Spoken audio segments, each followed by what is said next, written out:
Welcome to Minnesota Legislative Report, our region's longest-running public affairs program. Lawmakers from northeastern Minnesota are joining us today for a recap of the week's activities at the state capitol. This is your opportunity to call or email your legislative questions and have them answered live on the air. Minnesota Legislative Report starts now. Hello and welcome to Minnesota Legislative Report. I'm your host, Tony Sertich. Today is our last episode of the season, and we have much to cover.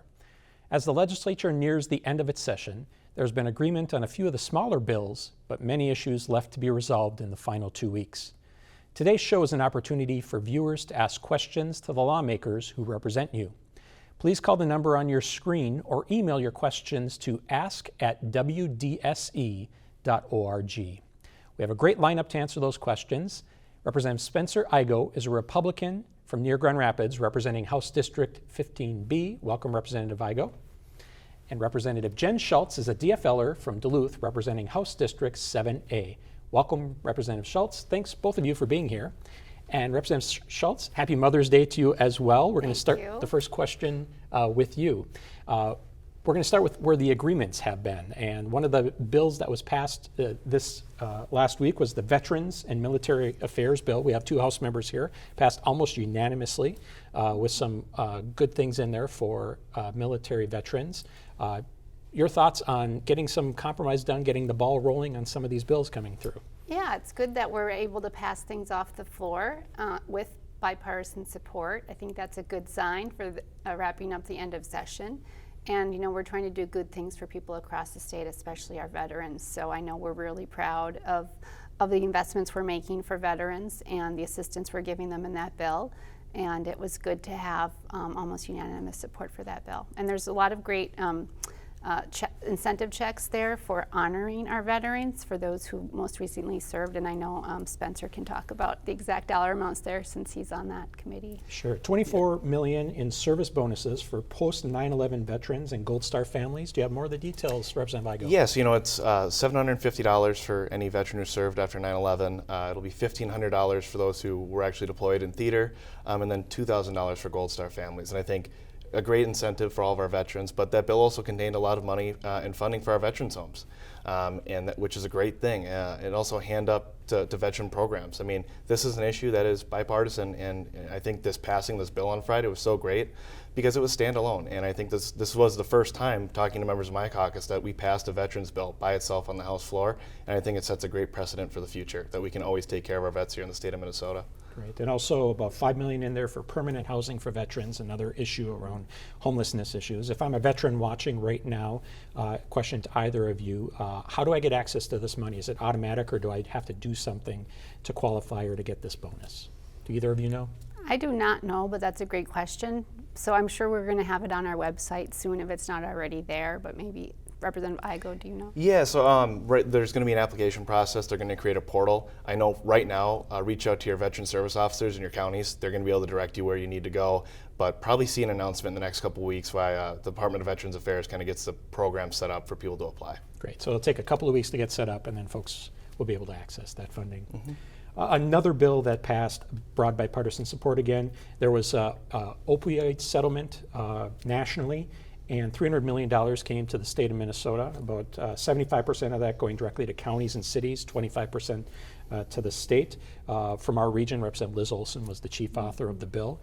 Care to comment on the opioid legislation that was passed? You know, again, just another great example of bipartisan legislation. And this was something, you know, it wasn't, Minnesota just needed to act to make sure we could utilize those dollars. And as we all know, and especially greater Minnesota, how important it is to see our counties receiving this funding to combat the opioid crisis. I think all of us have an experience somehow to the opioid crisis, and we have to do something to stop that. And us working together in the Senate and the House to come together to get this bill passed, to get the dollars coming here and going directly to communities is exactly what needed to happen. So I was really happy to vote green on that bill. Great. Representative Schultz, any details that you'd like to talk about in that bill? What actually does this bill do, the $300 million? Well, it's going to help us address the opioid crisis. And this is something that has not been resolved yet. And we're still grappling with it across our state, especially on our tribal lands. And so this will help us get money to address the opioid addiction and hopefully get people off opioids and into recovery, which is really a priority for us. And Representative Olson worked very hard negotiating that with the Senate, so we're really proud of the work she's done. That's great. So please email or call in your questions. We have a few in the door already.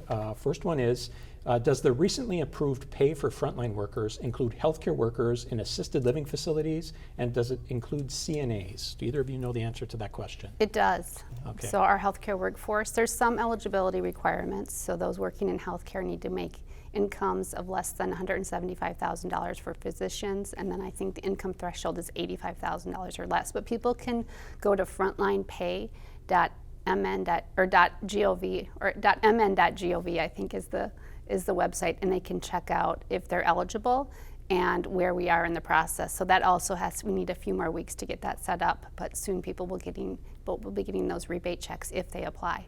So frontlineworkers.mn.gov. Frontlinepay.mn.gov or .gov.mn, one of those. Okay. And I believe when you go on there too, there's like a little subscribe button that'll send you an email when there's more updates or when the application window opens and all that stuff. So I encourage people to go check that website out. Great.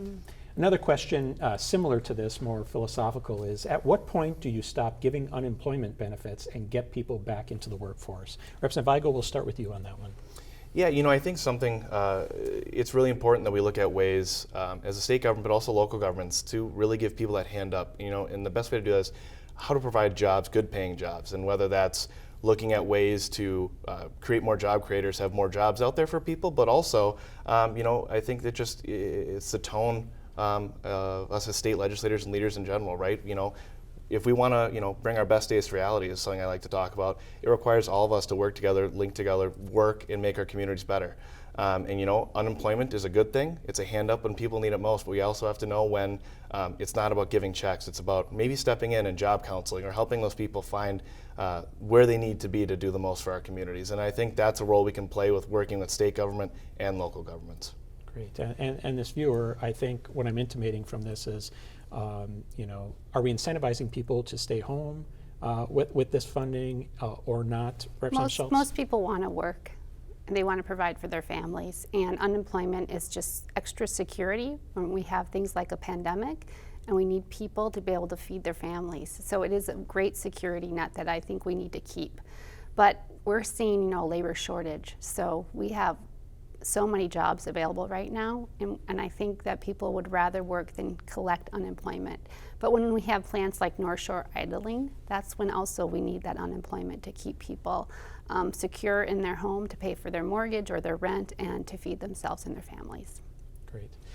So the process at this point in the legislative session is almost as important as the work that you all are doing. And so both the Senate and the House are passing their versions of what they would like the budget bills to be and the policy bills to be, and sometimes they're wrapped together. And then there's negotiation between the two branches. Smaller committees get together and iron out the details. And a viewer writes in to talk a bit about this process. When creating and passing bills, how do you determine dollar amounts, particularly when giving bonuses and relief paid to individuals? Where do these numbers come from?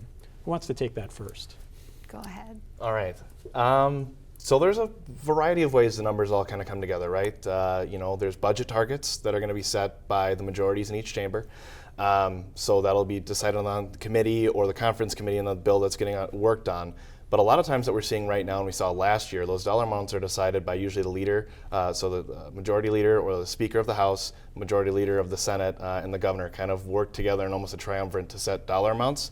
That's something that I necessarily don't believe in, because then it kind of leaves the rest of the 200 so legislators wondering where this dollar amount came from. There wasn't a lot of input there. So that's something that I kind of like to advocate for when I get the chance. That we need more transparency in how those budgets are set. And like I said, it really does vary on the bill where the number does come to. But right now, with the process, as we're nearing the end, it's going to be that conference committee, and it's going to be the leaders of the House and the Senate and the governor kind of setting those final numbers. And do they generally set the numbers broadly, or do they get specific about different issues or bills? Well, we have a surplus, and that's why we have these spending bills this session. And the chairs are very much involved. So I chair Human Services, Finance, and Policy. So I work closely with the Health Finance Chair, Representative Liebling, and we put together our priorities. and then we ask for a budget for our priorities in HHS, and we submit that to the speaker, Melissa Hortman. And then she looks at all that information from every chair's request. So we are very involved in that process. And then she decides, where are the highest needs, where are the highest priorities, and allocates the surplus to those areas. If we didn't have one, it would be sort of chaotic if we didn't have these budget targets, because every chair would be fighting for a bulk of the resources. But I did hear that the Senate is having, I think, more trouble coming up with budget targets, because a lot of their spending is going for tax cuts and to replenish the Unemployment Insurance Trust Fund and then reinsurance. So a lot of their spending, they've already spent a lot of the surplus. So they have a much smaller budget target for each of their committees. And we're going to get to those differences Great. in a minute. I want to stay focused, though, on the good work that's been done already, the unemployment insurance, the repayment of the Unemployment Insurance Trust Fund, the frontline worker pay passed, both bipartisan. We've got this veterans bill that passed. We've got the opioid settlement that's passed. Are you guys seeing this as momentum to doing more work, or do you still see there being loggerheads on some of these bigger issues? Representative Schultz, we'll start with you. Well, I think we're going to have more success, but it depends on the committee and the area. So I'm very optimistic that in Health and Human Services, we're going to get out both a policy bill and a spending bill by the end of session, by May 23rd. And other areas like the environment, potentially, there's probably going to be greater divide between Republicans and Democrats, and it could be a very small bill or no bill, given our time constraint. So it really depends on the area and how close they are. If both the Senate and the House have heard similar bills, it'll be easier to get something out of conference committee. If they have not heard similar bills and they're more polarized, it's going to be more difficult for them to come to agreement. But people should know that we don't need to get any of these spending bills out, because we're not setting a budget this year. We've already done that. So anything we do is a plus, is going to benefit Minnesota. And the things that don't get done, we can come back next year and do those things. Because you set the budget for every 2 years, and so as Representative Schultz said, none of this is necessary to get done, but you all are spending months down there at a time, and everybody has an idea on how to use this surplus. Representative Igo. Yeah, I think you kind of laid it out perfectly right there. Our budget is funded right now, and I think just because we have a surplus doesn't mean we need to go ahead and spend the whole thing. Representative Schultz already talking, we had to spend a little bit on things that mattered. Replenishing UI, reinsurance. Those are things that were important that we had to get done and use that surplus for. But moving forward, I think it's vitally important that when we're talking about the end of session and these bills, we don't need to be spending money just to spend it and grow government. I think it's really, really important that if we're going to spend this surplus, it's in ways of tax cuts. That's kind of in the Senate proposal. Because again, this is a way we can give Minnesotans a hand up to have more money in their pocket at the end of the month. And it's a hard time right now. We have inflation at 8.5%. Groceries are going through the roof. Gas prices are through the roof. We need to find ways to keep more money in Minnesota's pockets rather than growing government and putting more burden on the budget next year.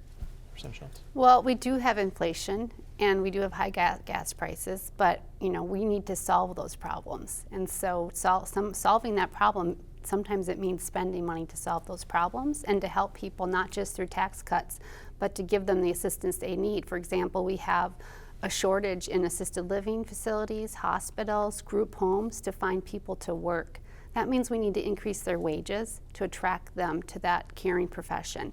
And we're hearing a lot from the healthcare sector that they need help and higher reimbursement rates to attract labor. That's government spending, because many of those are government waiver programs that people rely on for those services. So it's really important that we are involved, that we are passing these bills to get help to those providers that are facing a huge shortage. Give the final word to you on this.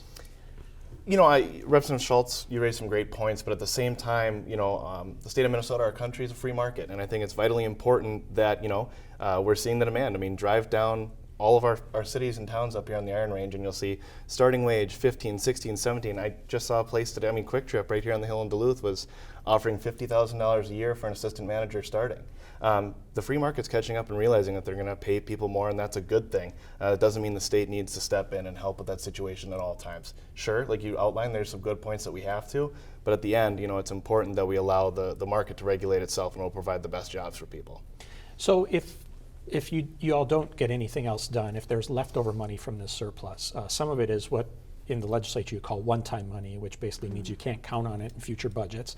Some is ongoing, potentially revenue. And some of it came from the federal government in response to the COVID pandemic. And so what happens to that surplus if you all don't do anything with it? I've heard talk of the governor has some authority to spend some of the money on an emergency basis. Some of it just will sit there until next year. What is the plan for the money if you all don't spend it? A big part of that money that the governor did have went to unemployment insurance and to pay the hero pay for frontline workers, those bonus checks. And so that's really dwindled. I'm very worried, concerned that we don't put enough away for future emergencies, which is really good to do when we have a surplus, is put some in reserves for public health emergencies and other emergencies, and then in our reserve fund for when our revenue is falling in the state. So I think some of that is gone already, but the surplus will just roll over into the next biennium, and we'll use that in setting up our budget targets. If our state continues to have healthy revenues, we're going to have healthy investments in the state where we can reinvest in things like education, roads and bridges, infrastructure, broadband. There are a lot of needs across our state.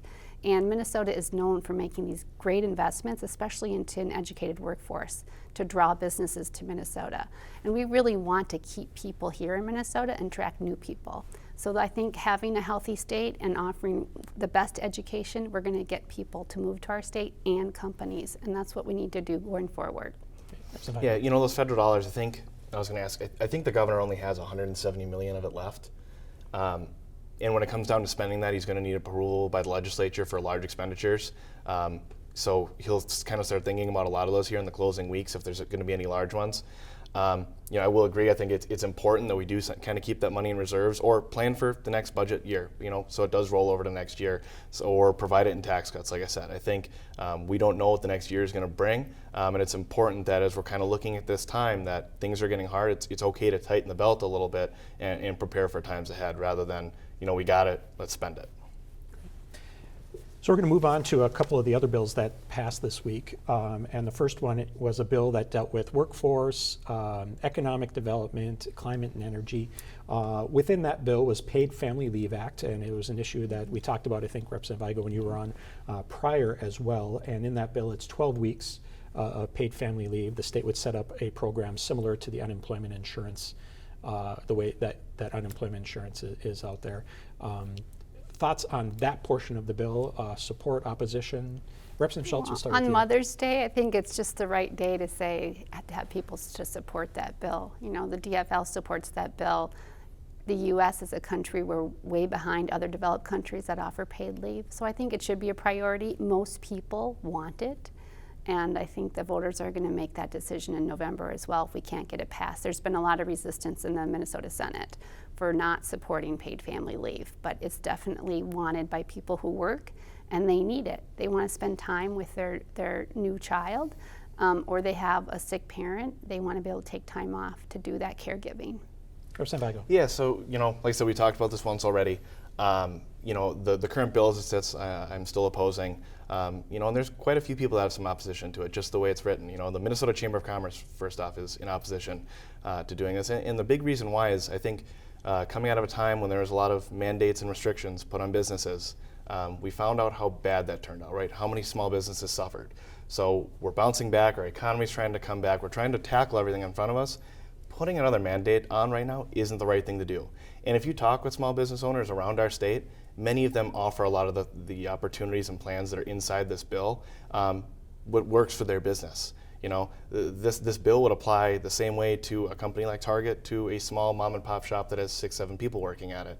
And I don't think we take into effect how that's going to change things around our state. Like I said, it sounds really good on paper, but when you really dive into it, there's a lot of work that needs to be done there. And again, the free market, our business owners, I mean, we're Minnesota nice. We do like to take care of our people. And I think that kind of should lead the way on this thing rather than the government stepping in and telling people what they should do.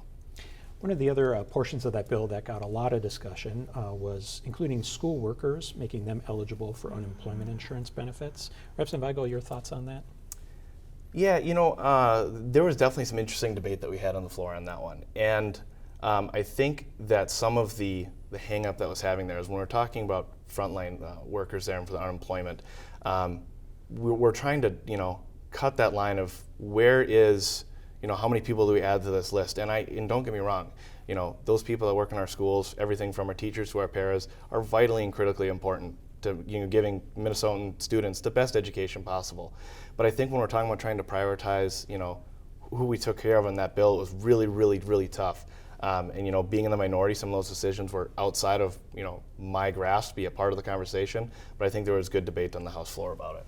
Representative Schultz. I think hourly school workers definitely deserve to be eligible for unemployment insurance, and it was really unfortunate that the Republicans refused to support that.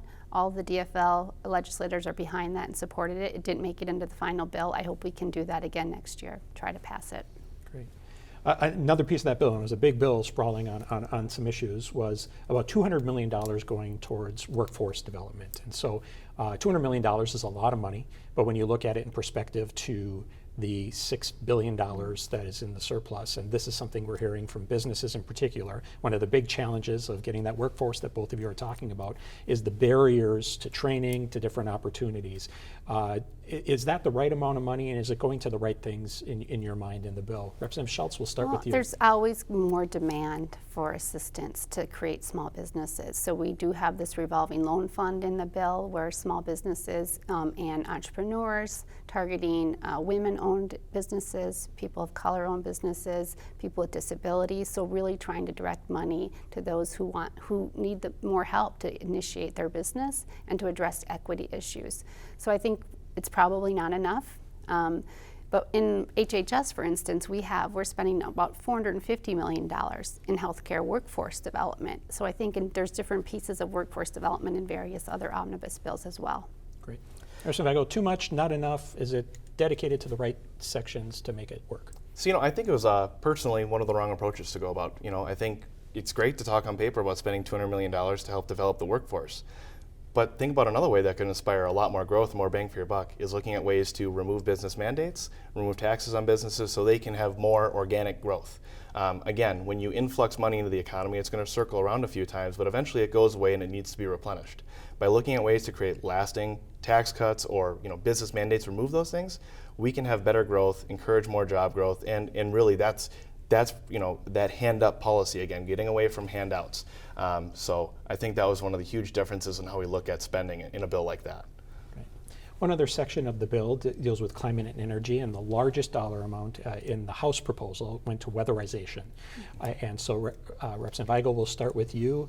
Supportive of that effort, and your thoughts about the climate change energy portion of this bill. Yeah, so I serve on the Energy Committee, so that part of the bill is I really took a deep dive on, and so there's $40 million that was spent to weatherization, which is good. It's a good program to help those in Minnesota that need help, especially with energy prices. But the bill focused more on weatherization being the solution to the issues we're facing in Minnesota, and that really isn't the solution, right? There's a lot of things that the bill could have been doing to address rising energy prices, and in that same bill, we're putting mandates on energy or on wind and solar, which are in turn increasing, energy prices to everyone in Minnesota. The bill didn't do anything to address the rising costs of propane and fuel oil for people that heat their homes here in northern Minnesota. A huge missed opportunity there. And when we try to talk about the bill about, I really tried to emphasize the sourcing of critical minerals in that bill, or carbon sequestration technologies, or ways to keep an all-of-the-above energy approach. All of those proposals were denied and kept out of the bill. So instead, we focused in on, again, weatherization being the catch-all on it. And frankly, the money even there isn't enough to really support all those who need it. And again, the best way to get involved with this is to source critical minerals properly here, and have that all-of-the-above energy approach with that whole system working together to keep prices down. Remember, ratepayers and taxpayers are the same thing. And I think, like I said, there's a lot of people that are left behind in the bill, unfortunately. Representative Schultz, your thoughts on the energy portion of the bill? We had high heating bills this year, my family, because we had the heat on longer because it was a colder spring, and I know a lot of people across the Northland had high heating prices. So I think the weatherization is one tool that we have in the toolkit to reduce our energy consumption, to make us more efficient. The U.S. is way behind other developed countries in terms of energy efficiency. And then second, we have to start relying on other sources for energy, alternative energy like solar and wind and hydroelectric and thermal energy, because I think there's a huge movement away from fossil fuels, and this green energy is becoming much more cheaper. So I think we're going to see those investments being made in Minnesota. And it's a huge business for our port. We're bringing in these large wind turbines, and we're just that's good for economic development for our state and our region. But at the same time, when you talked about, hydro energy, first off, hydro isn't even considered renewable in the state of Minnesota on a large scale. So the only, energy that was prioritized in that bill was wind and solar, which are both being sourced offshores. And it's funny, the Department of Commerce, it has an investigation right now into solar panels because of dumping procedures going on in China. So 78% actually of the solar panels coming into the United States right now are banned on tariffs because they're dirty. Bad labor practices are being used from child and slave labor. Again, I'm not opposed to solar and wind energy, but if it's coming across these shores and coming here, what are we really doing to have a green energy or a green economy here except moving the problem somewhere else and patting ourselves on the back? And I think that's critical that we talk about that. And to go back, that's why I was a no on that bill too, is because it wasn't talked about in the bill. There was no language to help protect that or even advocate for that. Instead, we're just going to keep pushing it out of sight, out of mind. Well, I think that's wrong. There were bills, but they just didn't get into the bill because they have to compromise that to bring it to the floor, so we have enough votes to get it off the floor. So I think it was just a reluctance by some in the Senate and others in the House of not supporting certain bills on moving towards different sources of energy. So I think there just needs to be more compromise, and maybe that will happen next year. Okay. We're getting a lot of questions, and some of them are going back to prior issues we talked about. Another question back to frontline worker pay that passed. Does that include volunteer EMTs, first responders, and search and rescue workers? And if so, why not? Are they included in the frontline worker? The first responders are included, yes. Okay. Mm-hmm. Great. All right. So another bill that passed off the floor is the Health and Human Services bill. Chief author and chair of one of the two committees responsible for that, Representative Schultz. You talked a bit about this, but I'd like you to expand on this. Is a significant portion of the surplus, over $700 million in this bill. And one of the pieces you touched on was the healthcare workforce funding. Can you go more into details of what specifically you're proposing in that area? Yeah, so we have Workforce Incentive Fund, and this allows providers to pay retention bonus payments, to pay individuals to go back and get more training for that education piece, to pay for greater set of benefits to attract people to the organization, and to create a pipeline of people. So having education, subsidized education to get the training they need to go into the caring professions. So it's a really broad look at how can we get more people into these caring professions where it's very rewarding work, but it's really hard work. It's just a lot of hours, long hours, and you're doing a lot more than working, for example, at Quick Trip.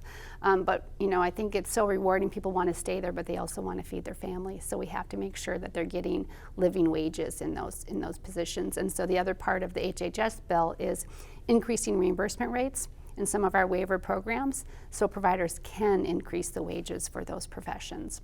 We're hearing a lot about the healthcare providers, childcare providers, and others, these low-wage, high-skilled jobs, and the barriers to finding those workers. Your thoughts on the bill and this way of addressing the issue? Yeah, I think it's a start. Obviously Health and Human Services is a very expansive topic, one that I definitely have a long time studying and want to continue to study and work on. But I think one solution that we should talk about a little bit more that could have been part of the bill is finding ways to tie that to our high schools and our local community colleges, right, in our area. Finding those kind of career pathways that we can get young students involved in. So when they're graduating high school, they're ready to go and start specializing into these fields to start taking care of people. And I think that's one way that we could partner with education, local governments, and Health and Human Services to do the most addressing this problem. And we do have a program like that in the bill. It's called the Direct Service Corps, and we're partnering with community colleges in Winona State to create those programs to get students interested in these professions and trained. Great. Well, keep those questions coming in. We're getting a bunch of questions around taxes, no surprise. So the House just passed the bill. Some highlights in that bill were child care tax credits, and that was a main portion, student loan credits. And in the Senate bill, relied heavily on not taxing Social Security. And that's a question we get time and time again.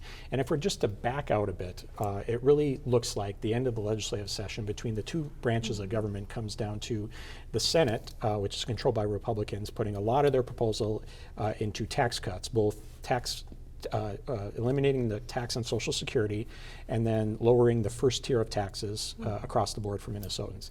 And in the House, it's more of a broad proposal of a lot of spending and some of these targeted tax credits. And so my question actually is to you, Representative Igo, first. Clearly, there needs to be compromise if something's going to get done. Where do you see your political party needing to compromise towards the Democrats to get some sort of agreement on this? Well, I'm kind of hoping that the one bipartisan issue between both the tax bills there is going to be the tax on Social Security. I think that's one where we can kind of come together on and then maybe do some trading on those things there. I think lowering that bottom tax bracket would be huge. Again, it kind of goes back to what we started talking about earlier in this conversation about how can we prepare Minnesotans to be better going down the road. So I think lowering that bottom tax bracket would be really good. But I think if we started the conversation when the House and Senate come together with, let's eliminate the tax on Social Security and then see where that takes us. And I think based on budget targets in both chambers, that would be a great place for us to start. And Representative Schultz, where do you see Democrats needing to move towards Republicans to close up the end of the session? Well, in the House tax bill, we are eliminating Social Security tax on incomes of under $75,000, which includes most people are not paying tax on their Social Security with that new threshold. So we are doing that, and the Republicans are removing it completely. So I think there's going to be compromise around a threshold number. Because many people believe that taxing wealthy people, that's okay. They're wealthy. Many wealthy people say tax me more so we can provide these vital services to live in our state. And then we're really targeting taxes in the House, like you said. We're trying to help young families with the child care tax credit. We're trying to help older adults with the Social Security tax, but also keeping them in their homes longer with reducing their property tax. So there's a lot of property tax and renter refund credits in the bill. So we're trying to target it to where there's the greatest need, rather than if you reduce the tax on the lowest bracket, that helps everybody, even the uber wealthy, when they're paying a lower tax on their first $20,000 of income. So we really could do different things in the compromise to target those to the lowest income individuals and get more refunds and refundable tax credits to help people. And Representative Schultz raised a great point about rising property taxes, right? So, I come from a county that's, is really concerned about this right now, Itasca County. And I think, the House Democrat bill had a lot of good provisions that were kind of, it was, the targeted refund went from 12% to 10%. I think those are really good things. But one big difference is how the money was spent.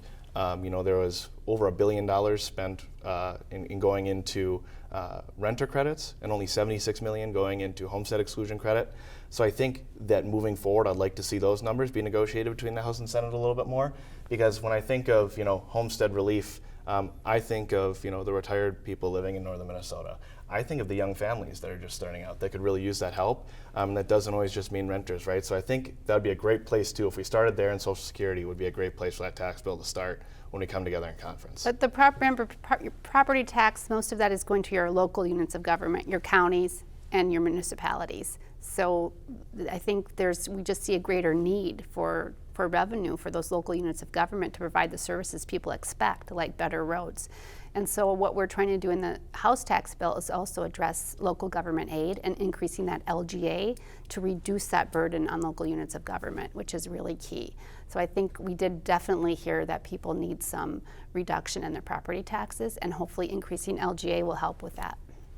Not to overly focus on where there's differences, but that's the point we're at in the legislative session. The other big issue where there seems to be a big difference is around K through 12 education funding. The House proposal significantly more than the Senate proposal. Where do you see there being common ground, and what would you like to see ultimately come out of that? Representative Schultz, we'll start with you. Well, there's something called the cross subsidy, so we need to put more money into addressing this cross subsidy, and the Senate education bill only focuses on literacy. The House version is getting more money to the school districts to help for a variety of needs, and they probably need a lot more. We have underinvested in education over time, and the increase we're making is still inefficient. So I think people expect more from their public schools. We have a history of excellent public education, and to get back to that, we need to make sure we're investing in our public education. School districts, teachers, paraprofessionals, all of the individuals that work to educate our young people.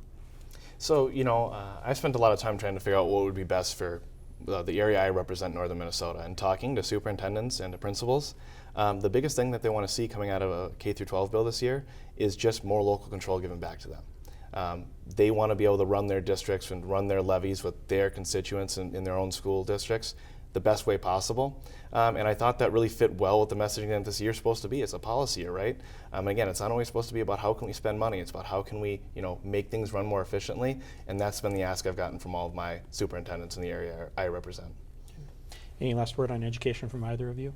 Well, I think people really saw what happened during the pandemic. And from 1996 to 2017, our math and reading scores really excelled and the achievement gap was reduced. But then the last 2 years of the pandemic, we saw that really drop. So we really need to invest in those resources to get those students that fell during the pandemic back up to grade level. Great. Last word? Yeah, again, I think the best way to get our students back to those levels is, no one knows their students better than the teachers in the areas and in the school boards that represent those areas. And I think, what goes on in Itasca County is different than goes on in Todd County. And I think it's very important that we let school districts and those school boards that are elected by the people decide how to give and make their students prosper the best way possible. One of the other main issues of this legislative session, which seems to have taken a back seat if you're watching from the outside, is the capital investment bill. And so generally every 2 years, this year of the legislative session, you all look at projects, construction projects, infrastructure projects across the state of Minnesota. The state can borrow at a very low interest rate to invest in these sorts of projects all across the state.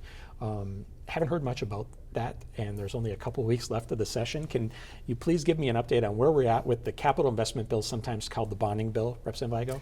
Yeah, so I know there's conversations happening. I have no idea what the dollar amount's going to be, but I am hoping it kind of sticks to that infrastructure bit, right? If we're going to do the bonding bill, which I'm in support of, let's just make sure it goes to, infrastructure in our cities, roadways, and remember, a bonding bill for Greater Minnesota is a jobs bill.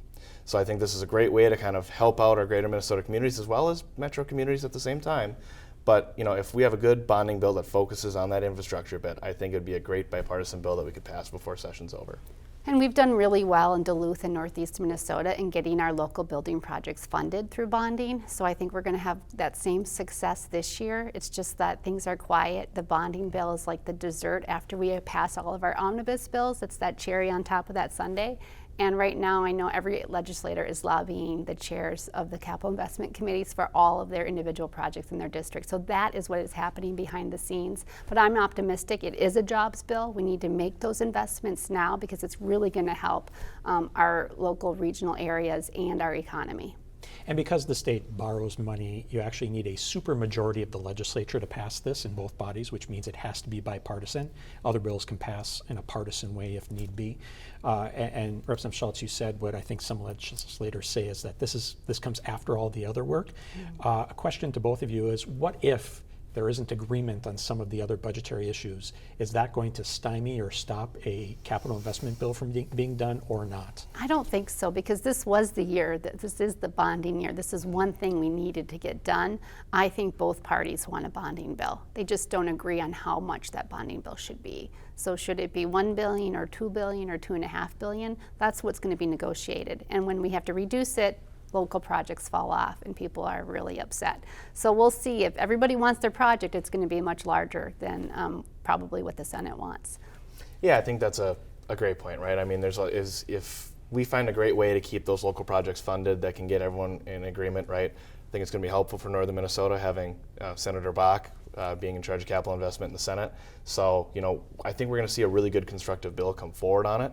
But yeah, we're all kind of waiting right now to find out what that dollar amount really is, and then we can kind of start telling people what to expect. And it is key. We should never delay this because interest rates could be going up. So we really need to lock in those low rates now and make sure that we can do these projects at the lowest cost possible.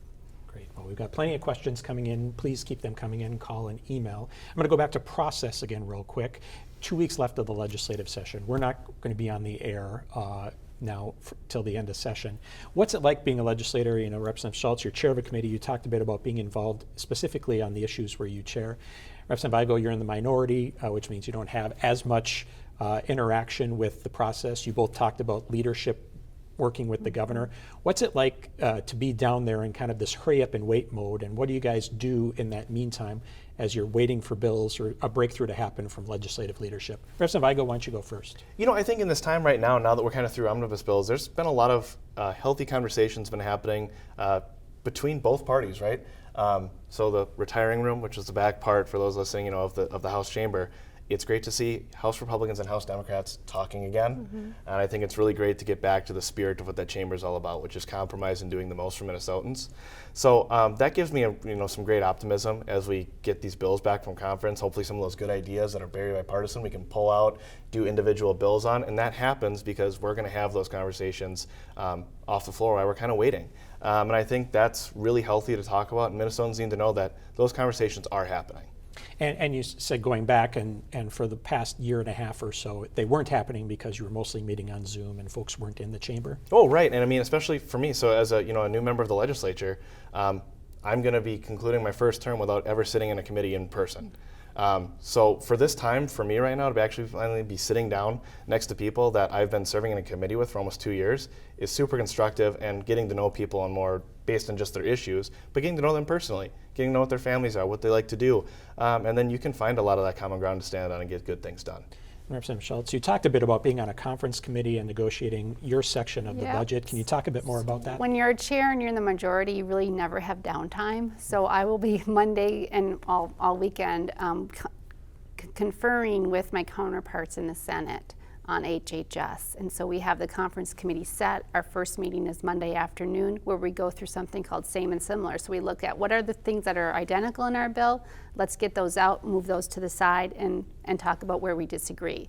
And in HHS, it's very complicated. So this conference committee, hopefully most of it will be done in public. There is some private conversations as well, just to get through the immense amount of work we have. So this is an 880-page bill on the House side. It's 600 pages on the Senate side. So it's a lot of work for our staff. So really no downtime, really trying to get as much agreement as possible. And that's negotiation.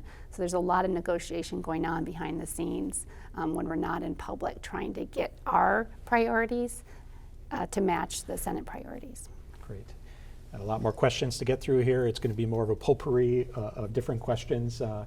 This next one comes from somebody in Proctor writing in or calling in to say, what have you both done to cut expenses on certain programs? All I hear about is spending more money on things. Representative Schultz, why don't you take this one first? Well, I'm an economist, so efficiency is important to me. And we really do look at if our programs are effective. And if they're not effective, we need to go back and look at it. But this year is the first year I convened a commission on tax expenditures. So we're looking to see, is a tax rebate or a tax refund, is it doing what it was intended? Is it providing that incentive? If not, do we eliminate that tax expenditure? So we are doing these review processes in every committee to make sure that we're spending our money wisely and that we're getting a good return from every tax dollar we spend. So that does happen throughout every committee. Great. Yeah, I think that viewer raises a good point, and I think, based on some of the questions we've been talking about, myself and in my caucus of Republicans, that's kind of things we've been looking at for the policy year. Again, it's ways, how can we, get the most out of the dollars we have, and we don't always need to be spending and growing government. It's okay to, this program's not working, it needs to be removed or redone, or we need to bring this back to the drawing board. We need to get better about doing that as a legislature as a whole. I don't care what committee, I don't care what department it is of the state agency. Tax dollars need to be spent appropriately and used, the correct way, because it's the people's money and it's the people's government.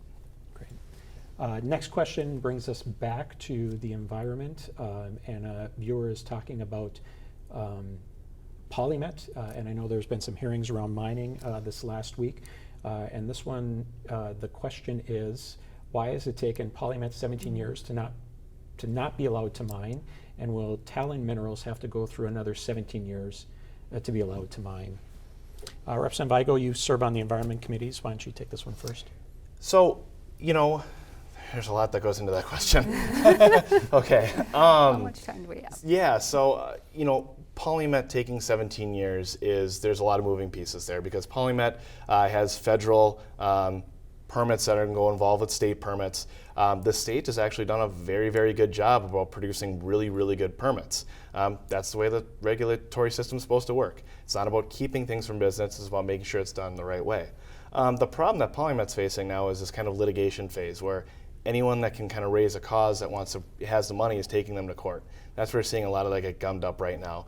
I'm sure the viewer's question kind of came from what we saw last week with the EPA making a decision saying don't support this permit, which was really kind of unheard of because you just see an administration change happens in DC and now the tone of an agency changes. I think that's people in northern Minnesota like myself are getting very frustrated because we're kind of seeing opinions over facts kind of take place on that. When it comes to Talon Metals, Talon's going to be a little different because they're not going to have any kind of federal lands around them. It's going to be a state practice. And they haven't submitted any sort of mine plan yet. They're getting close, but I'm hoping that project can move a lot quicker. With Talon, it's worth mentioning, they're going to be looking at doing carbon sequestration at their site. And the preliminary numbers say they can store 30 gigatons of CO2 at that site. So 30 gigatons is enough to take all of the emissions from Minnesota for the next 2,400 years and store them safely underground.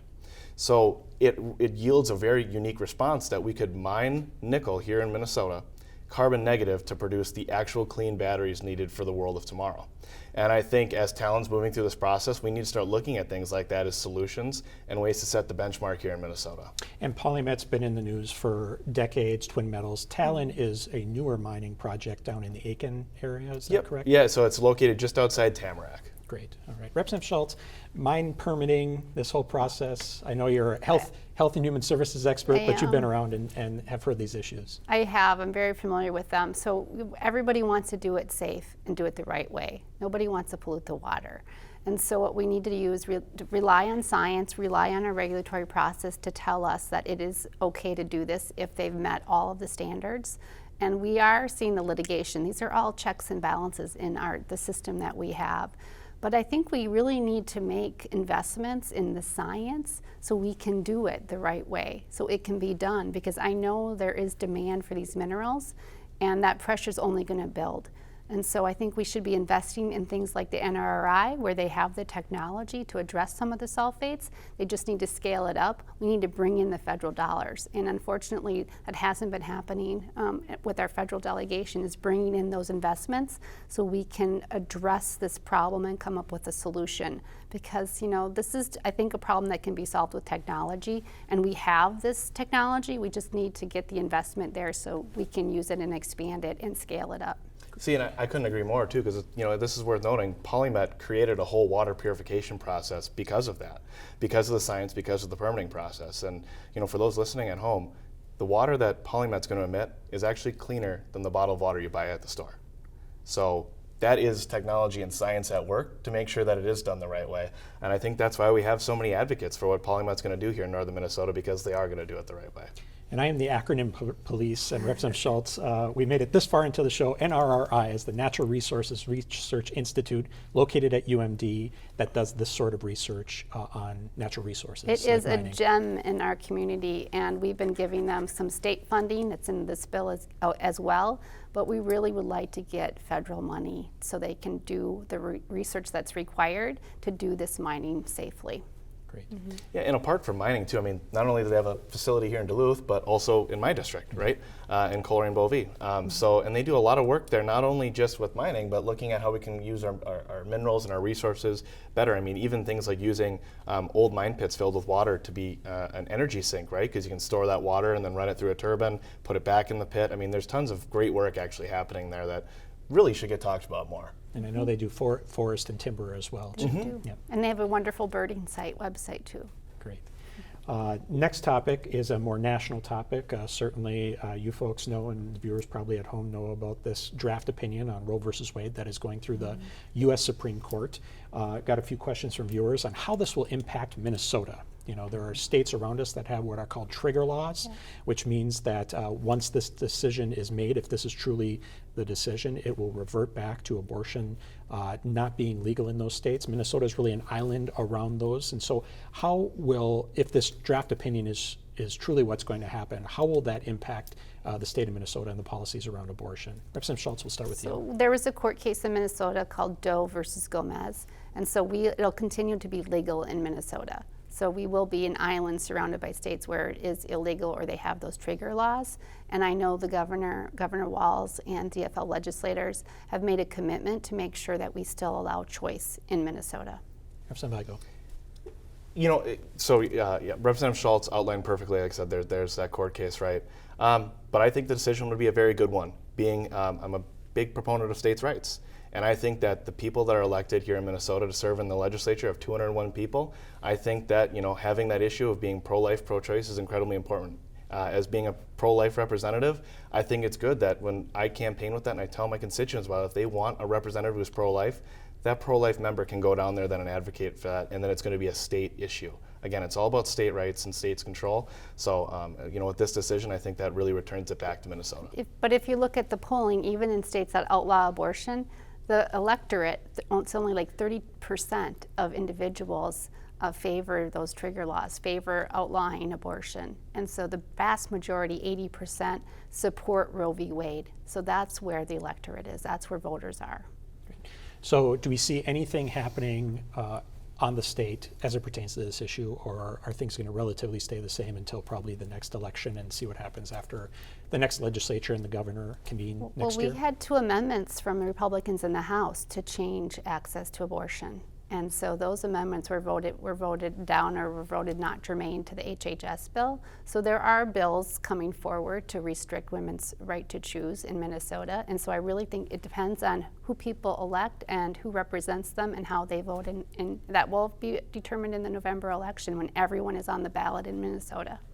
So I got to jump in there because the amendment that was proposed was just to have licensing and certification and guidance under the Department for Planned Parenthood facilities. Right now there isn't. And if we have to have our clinics under all those, if you're going to go to a regular doctor and you need to be, following so many state guidelines, why isn't Planned Parenthood the same way? Like I said, I don't know why it was ruled not germane to the bill, but it wasn't that was just a good government bill, apart from being something that was going to advocate for pro-life issues as well. Well, I disagree, but that's okay. We can disagree. There we go. All right. Well, it sounds like nothing this year, but definitely going to be an issue talked about on the campaign trail for those that are running for office. We're getting close to the end here, and I just want to throw a broad question out to each of you. What do you hope gets done?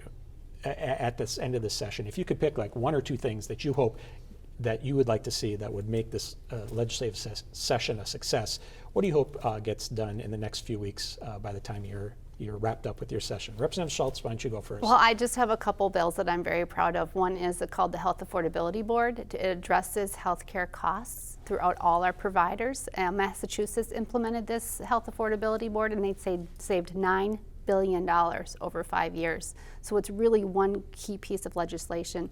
The other piece of legislation I have in a labor bill is something called the non-compete agreements, really narrowing down the use of these non-compete agreements that really bar people from entering another employer in the same industry. That's been a real detriment to our labor markets and efficiencies.